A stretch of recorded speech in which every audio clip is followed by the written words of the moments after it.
Hello, Namaste to everyone. I am Professor Venkataramu, Assistant Professor of English, Government First Grade College, Udupande. Friends, I welcome you all to this LMS Karnataka, a digital learning initiative by the Department of Collegiate and Technical Education, Government of Karnataka. This is the English class for the students of BCom, 4th semester of Bengaluru North University. In this session, we are going to have the revision of the poem To the Cuckoo of William Wordsworth. Please do watch the video till the end.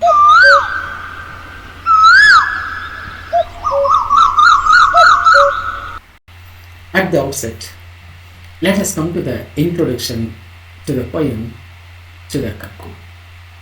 The poem titled To the Cuckoo is a wonderful poem by William Wordsworth. This is a notable pastoral poem comprising 8 stanzas with elaborate stanzaic formations. Most appropriately, it can be a tribute to the cuckoo.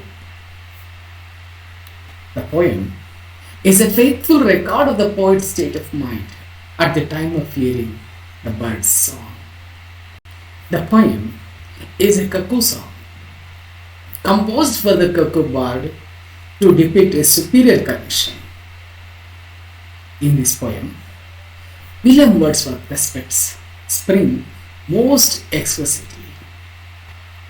The poet says that when the spring begins, a feathered creature, which he later named cuckoo, begins singing in the most cheering way. The poet cheers the cuckoo, and in amazement wonders if it is something more than merely a winged creature. His marvel takes him to the memory of his childhood, when the cuckoo opens up the universe of imaginative vitality to him. The bird cuckoo is a masterminded picture of innocence, mirth, virtue, and boyhood. The poet has specifically addressed this poem to the cuckoo and communicates his adoration, commitment, and longing to outwardly witness the cuckoo throughout the poem.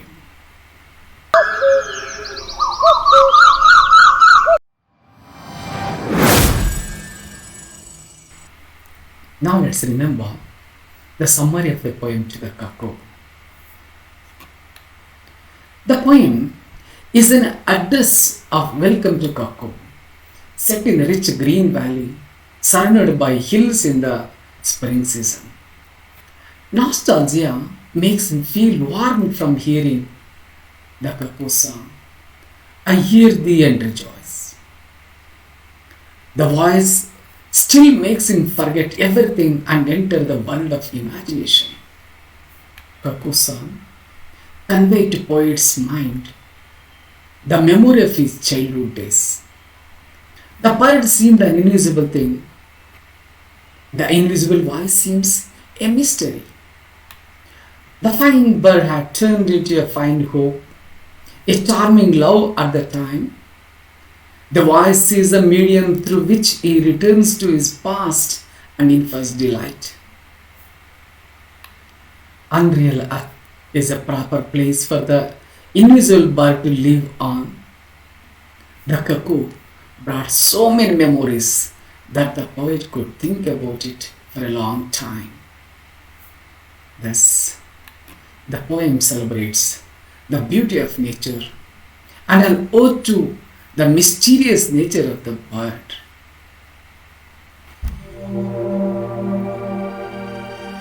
Friends, now let's move on to the critical appreciation of the poem To the Cuckoo. To the Cuckoo is a poem of joy and happy memories. The lyrical poem is set in a rich green valley surrounded by hills of the English countryside in the spring season. The poem is an address of welcome to the little bird cuckoo, which comes to England in the early spring. The poet uses the cuckoo that he hears as a man, and it helps him to recall the glory days when he was a boy trying to find it. It was a period of joy, wonder, and innocence. In those days, the song of the cuckoo fascinated him. Although the set time has passed as of now, he encounters a similar feeling at present through the cuckoo's voice. By listening to the song and its echoes, the poet is helped to remember his past. He rejoices to hear the old familiar cry of joy. He draws enormous joy from the voice of the cuckoo. In this poem, there is a component of nostalgia that makes Wordsworth feel warm from hearing the cuckoo's voice. I hear thee and rejoice. He wonders whether this is a genuine bird or only a wandering voice. This wandering voice still makes him forget everything and enter the world of imagination. The poet depicts the winged animal as a wandering voice. This makes a feeling of opportunity in the winged creature's autonomous nature wandering. This gives the feeling of going ahead throughout everyday life. Wordsworth celebrates to hear the old recognizable cry of bliss. When the poet rests on the grass, he can hear the twofold shout of the cuckoo that goes from hill to hill. Sometimes the poet hears its voice as if it's very close to him. At other times, it goes far, but the bird is nowhere to be seen. It does magic over him and he is back in his youth. Although the cuckoo was singing in the valley of sunshine and full of flowers, he cannot see it. Indeed, it conveyed to his mind the memory of his childhood days. It casts a spell over him and he is back in his childhood. He again addresses the cuckoo as the darling of the spring. Wordsworth respects the spring most exquisitely. The bird seemed to the poet an invisible thing. He only hears its voice. It is baffling that a voice is uttered by an invisible bird. He says that the invisible voice of the cuckoo seems a mystery. The poet listened to a similarly strange experience, the cry of the cuckoo when he was a schoolboy. In those days, the song of the cuckoo fascinated him. He looked for the bird cuckoo 1,000 ways in the bush, tree and the open sky. However, he did not discover the winged creature. Still, that desire to see the bird did not die down in him. He, at that point, heard the voice of the cuckoo and was enchanted. That open adoration drove him to search for the winged creature. He often wandered through woods and greens to catch the glimpse of the bird. The fine bird had turned into a fine hope, a charming love for the poet at that time. The memory of his childhood experience additionally brings joy to him. He loved the voice but never saw the cuckoo. He longed for the bird, still it was never seen by the poet. Wordsworth uses an all-encompassing representation to depict how he needs to discover the strange singing bird, still longed for but never seen, which is relatively similar to what he is attempting to discover his opportunity for. The voice of the cuckoo is a medium through which he returns to his past, the time when he was schoolboy and infant's delight. Thus, the characterization of the bird enables Wordsworth to combine his memories with the past and present. For him, his childhood is the golden time. Wordsworth lives up to his reputation of being a romantic poet as he refers to those days of his childhood as golden and visionary. It fills the world with the satisfaction of joy. The line, the golden time again, indicates young, honest, and most imperatively obvious in this poem, free. The poet loves to listen to its song. Cuckoo is addressed as a blessed bird, a fortunate creature.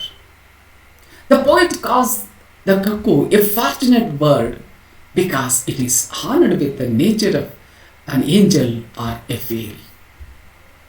The unreal earth, the poet says, is a proper place for the invisible bird to live on. Cuckoos like to stay in that fairy place. Now that he is grown up, the earth once again appears to him as unreal. The earth, where human beings live, has all the earmarks of being a fairy place.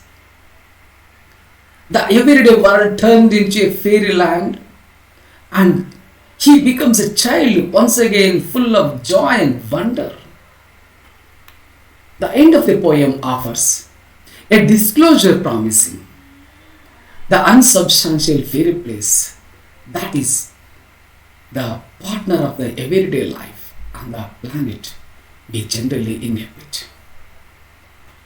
The poet is writing in admiration of the cuckoo as it brings back his childhood memories.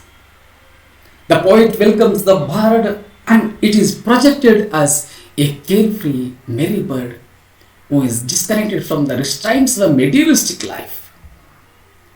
The cuckoo brought Wordsworth so many memories that he could think about it for a long time. When he was a boy, that seemed to him unreal. The poem is an ode to the mysterious nature of the cuckoo bird. And at the same time, it celebrates the beauty of nature directly addressed to the cuckoo. This poem has undertones of a reference to time, as, like the bird, its presence can be felt, but it is intangible and beyond the periphery of human vision. Friends, now let's recollect the themes of the poem To the Cuckoo. The poem To the Cuckoo reflects numerous essential themes. The main themes are nature, nostalgia, hope and yearning, gaiety, innocence and purity, and at last, time.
Let us come to the test.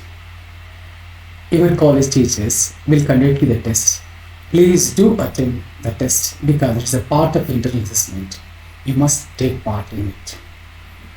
This video session, has been most useful for you people. For more videos, please do subscribe to my channel. Thank you very much for watching this video till the end.